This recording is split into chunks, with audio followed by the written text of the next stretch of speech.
Now, when you're signing your first driver, you're looking. Everybody will probably start at looking just at the overall rating, which again is not bad because that dictates how great the driver is. Now, some things to understand is experience. That's for your resource points. That's not just how well they'll do overall. Um, when it comes to the pace, that's how they'll do in the whole race. Awareness, again, whether it's avoiding an accident or causing an accident, that's that. Now, each driver has their perks. Now, as you can see, Kimmy has +1, +10, +10, +5. That's not that he started at a 98, a 73, an 80, but I want to say those are extra perks on top of. So, throughout the season, in a sense, he's getting better. Now, say you wanted to go after Kimmy, or whether it's, any of these guys. One, know that the market value goes up and down. It's not a static thing, and, you know, it is what it is. Though I think he's pretty much stayed at 19.5. But it's depending on how their races have gone throughout the year, where their standings are. And each driver has wants. So when you go and you get to week 12, you can renegotiate and you will compare your driver and then you can approach, say, Kimmy. Now, when you go to talk to him, the money might be right. You could have $10 million in the bank and say, hey, I want to, have Kimmy on my team. But when you talk to him, he will have other demands or wants. He might want a level 1 aero department, or he might want, a car that's race wise a 7th place car, not an 11th place car. So it's an overall thing. It's not just you see the money, go for the money, get the driver. So you have to build yourself up to going after a Ricardo, a Bottas, Verstappen, Vettel, Hamilton. Now the lower drivers you have better chance at, but even they will still want certain perks. So it's kind of big on how you run your shop to get it to being something that people want to actually come to. Now, when you choose your first major sponsor, again, that should be something that you should be able to get. So, whether it's 25 constructor championship points, whether it's finish 8th in the standings. Don't stress so much over what the initial payout's going to be. I think mine started at 7 million gold bonus, and it's now up to 11 because our prestige, our acclaim, has risen. So by the end of the season, when it finally pays out, it's going to pay out more because the team is valued higher. When it comes to your secondary sponsors, it's a weekly thing. So you get your weekly, and if you hit the goal, then you'll get your goal.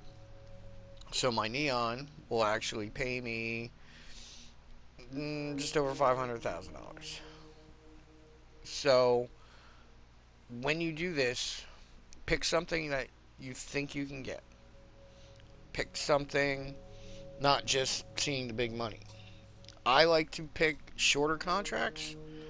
This way, as your acclaim goes up, by time the contract is expired, you have a better chance of getting a better contract the next one around compared to, say, one's 52 days long and then one is 104 days long. Now, I might be able to get a better contract after that 52 days that would outpace that 104 days. That's the only one. That's one little thing that's kind of hard to understand. I wish they had a better calendar system when it comes to that. Um, but when you're playing with your facilities, as you can see, each one costs 15,000 a week to run, 5,000, 5,000. In the initial beginning of the game, you get an interview. I stuck to everything that had to do with powertrain. I did not spend a single dollar on my powertrain. That was just me talking up my powertrain people. So, whether it's aero, whether it's chassis, spread it around, and that's fine. Because, each department, 2.5 mil, two, two, two. So that's 8.5 million just to go up one, from 0 to 1. Now for this, it's 21 million to go from 1 to 2.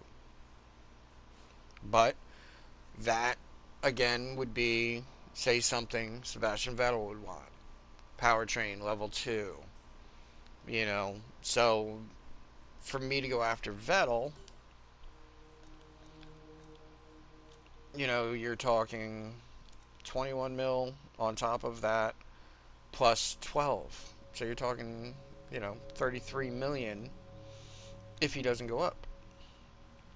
I think he started at 15. He's down to 12. He's not doing too good. But, these are things to keep an ear to the ground, see how you're doing. It's not just, what their market value is. When you negotiate with them, it'll give you three options. A safe, option, which would be, pick somebody, say Kimmy again. He wants 9 million. Well, you could offer him 9.2. The middle option, the okay option, would be 9 million, and then the kind of insulting one might be 8.7. And if you offer him 8.7, if you have well above what his wants are, you might get him for 8.7.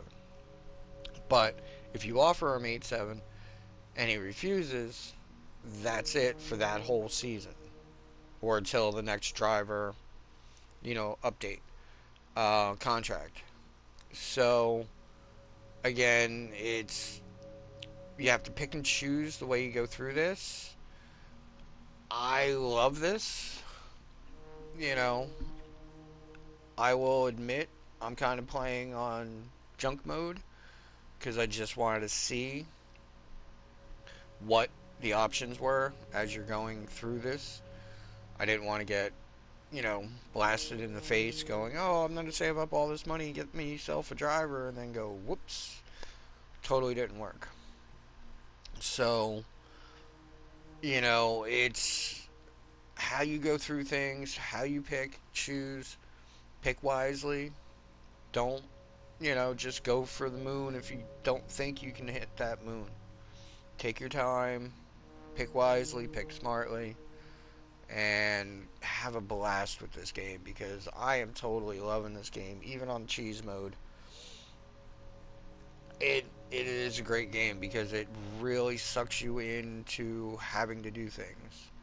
Now, there are definitely a couple different little things that I would like in the next version that to make it more inclusive, but maybe we'll talk about that another time. Alright, hopefully this helps somebody, anybody, just get an idea of what's going on. So, if it does, that's great. If not, hey, thanks for anybody stopping by and taking a look at it. All right, man. Peace out.